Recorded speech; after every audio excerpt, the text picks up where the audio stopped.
Hi there, Sharon Horne-Ellstrom here. Welcome to day 325 of our Be a Better You annual challenge, and also day 21 of our No Nonsense November challenge. Now, since I keep forgetting, I'm going to do this first today. I pull a card from a deck of cards that I have. I have all different kinds of cards that go along with different types of books and different type of modalities.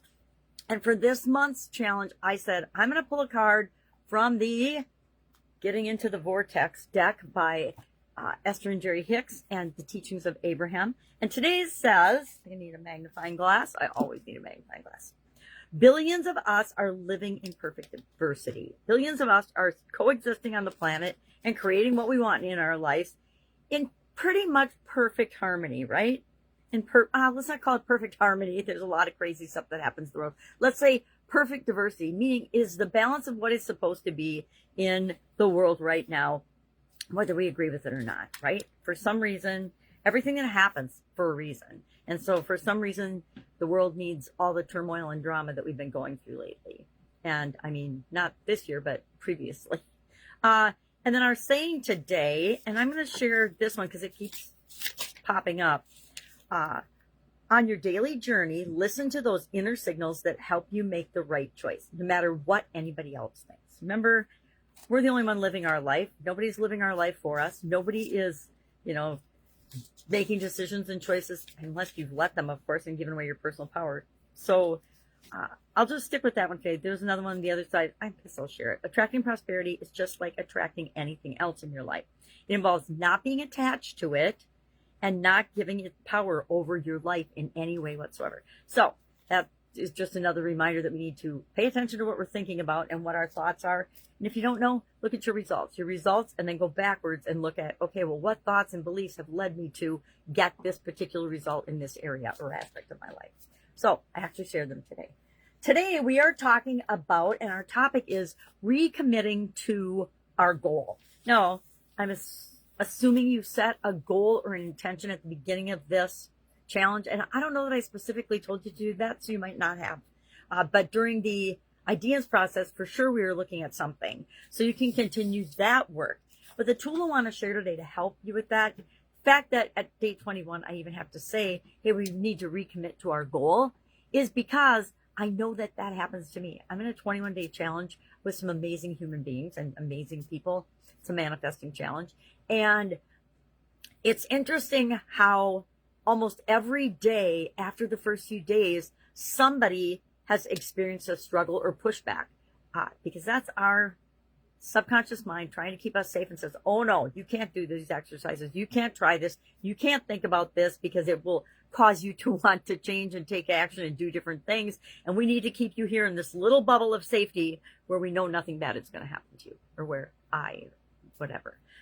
So how I go about reconnecting almost every time when I catch myself drifting, because I'm human, I'm like everybody else. I think it was on about day 16, maybe 17, where I started to just get bombarded with those kind of messages and stop. And that was a day that I didn't do the exercise full out and the action item for that particular challenge. And so I know exactly where it happened. And then I did it for a couple more days, just kind of half-heartedly did things, but didn't actually go deep inside myself and answer the questions and do the things. So this weekend, that's what I'm doing. The challenge ends today, but I'm going to go back and I'm going to review probably whatever day it is. I know exactly which day it is. I can see on my worksheets for the challenge.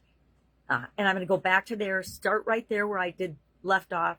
I had to do that with the Excuse Me, Your Life is Waiting book from Lynn Grabhorn. It was a workbook. It took me like 2 years to get through that bugger because I wouldn't let myself move on until I did each exercise in order. And some of them, they're not hard, but they're difficult and challenging in that they cause us to actually really take a look at ourselves and be 100% brutally honest with where we're at and what we're thinking, and then not beat ourselves up because we've been thinking it so long, but just figuring out, well, okay, thank you very much. I can let you go now. Let's move on.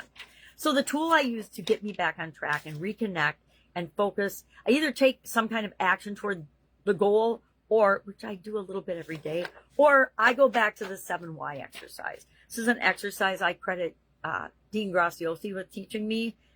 January of 2020, I had COVID. I was still sick when I was listening to this. And he had just a video, a YouTube video up about this whole 7 why concept. And I've used the question and questioning for my entire life. We all do. But I used the 5 why exercise. And I don't remember who I learned that from. Some smart personal development guru guy or gal. I can't remember who it was now, because I do remember Dean Graciosi. It's only a few years ago. Anyway, Dean said, I was in my, 6-figure mastermind group that he belonged to, and somebody shared this 7 why. And there's something, I don't know, almost magical about those last 2 whys. Help you to go deeper and actually figure out the root cause, or the reason, the belief, the thought that you're having that is holding you back. And that's what we're really after in all these personal development tools that we use and practice, is to get to know ourselves better, because we are our own continuous improvement project, right? It's our job to create the life we want. Nobody's going to do it for us, but that really involves us doing it intentionally. And intentionally means we have to do and use tools like the 7 why exercise. So all we have to do is say, well, why am I struggling with, or why am I questioning? Why is it necessary for me to recommit to my goal? Well, because I skipped some of the exercises and I want to go back and do those in the challenge, so I get the benefit out of the challenge that was promised in the first place, right? If I only half-heartedly put myself into the challenge, what am I going to get? Half-hearted, half-assed results. And that's not what I want, especially with this challenge. So today, my challenge for you is to commit to and apply the 7 why exercise to your goal. Why do you want it? Because why? Because if you know your why, that will motivate and drive you. Remember, motivation comes from within us. There's a lot of different theories on this, but I 100% know personally and professionally, motivation is internally driven. You can give people all kinds of prizes and rewards, and that will help them in the short time. And maybe in that short time, they form a habit, and the habit becomes the behavior they want. But for the most part, motivation for anything, doing anything we want, going after any big goal, it's hard, right? If it was easy, everybody on the planet would already be doing it and already have it. But the few that are called to go after what they want know exactly what I'm talking about. There are going to be days where you wake up and you're like, I freaking don't even want to work on this. I don't even want to think about this, much less work on this. So maybe you just need a little rest and a reset. But I always tap into my 7 whys, or my why am I doing this, to remind me when I'm ready to get started again. And I never allow myself to go longer than a day, stalled out on anything. I've just learned that the faster I get back into motion, and the faster I take an action toward that goal, it re-energizes me and gets me excited about it again. All right, that's all I've got today. If I can help in any way, hit me up and ask. Otherwise, have an awesome day. And I will, of course, be with you tomorrow for day 22 of No Nonsense November, day 326 of our Be a Better You annual challenge. So we're doing one thing every day this year to be a better human, be a better version of ourselves. All right, bye.